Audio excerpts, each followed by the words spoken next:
নমস্কার দর্শক বৃন্দ, সনাতন আর্য চ্যানেলে আপনাদের স্বাগত। না, আজকে কোনো গীতা পাঠের সিরিজ নয়, বরং আজ আমরা আপনাদের উদ্দেশ্যে কিছু কথা বলতে চাই। আপনাদের সবার উদ্দেশ্যে আমাদের অনুরোধ যে আপনারা আমাদের কথা শেষ পর্যন্ত শুনুন। আমরা দেখছি যে যতজন আমাদের চ্যানেলের ভিডিও দেখেন তাদের মধ্যে বেশিরভাগই কিন্তু সম্পূর্ণ ভিডিও দেখেন না। যাতে আপনাদের অধিক সময় নষ্ট না হয় সেই কথা চিন্তা করেই আমরা 3 থেকে 4 মিনিটের ছোট ছোট ভিডিও তৈরি করি।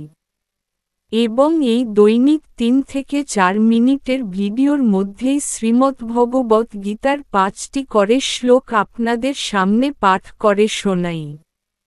এরকম অনেক চ্যানেল আছে যারা 30 মিনিট থেকে শুরু করে 1 ঘন্টা লম্বা ভিডিও তৈরি করে। কিন্তু আপনাদের যাতে অধিক সময় নষ্ট না হয় এবং আপনারা যাতে অত্যন্ত কম সময়ে গীতার শ্লোক সম্পর্কে জানতে পারেন সেই কথা চিন্তা করেই আমরা ছোট ছোট ভিডিও তৈরি করার সিদ্ধান্ত নিয়েছি।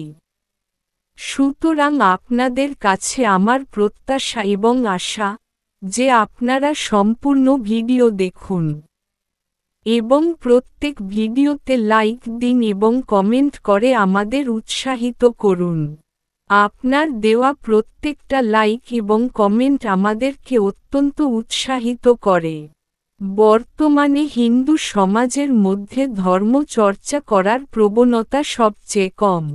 হিন্দু বাদে অন্যান্য যে সমস্ত রিলিজিয়ান আছে তারা সবাই নিয়মিত তাদের ধর্ম চর্চা করে থাকেন।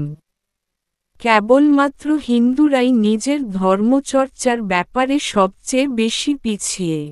সুতরাং প্রত্যেকটা হিন্দুর ধর্মচর্চার প্রতি আগ্রহী হওয়া উচিত এবং অন্যান্য বিষয়ের মতো ধর্মটাকেও শিক্ষার এবং জ্ঞানের অভিন্ন অঙ্গ মনে করে শিক্ষা নেওয়া প্রয়োজন। অনেক মানুষ আছেন যারা সরাসরি ধর্মগ্রন্থ পাঠ করে ধর্মচর্চায় সময় দিতে পারেন না। সেই সমস্ত মানুষদের কথা চিন্তা করেই আমরা আমাদের এই চ্যানেলটা শুরু করেছি। সুতরাং আপনাদের সবার কাছে আমাদের অনুরোধ যে আমাদের চ্যানেলের সঙ্গে যুক্ত থাকুন। সম্পূর্ণ ভিডিও দেখুন। যে ধর্মকে রক্ষা করে ধর্মই তাকে রক্ষা করে।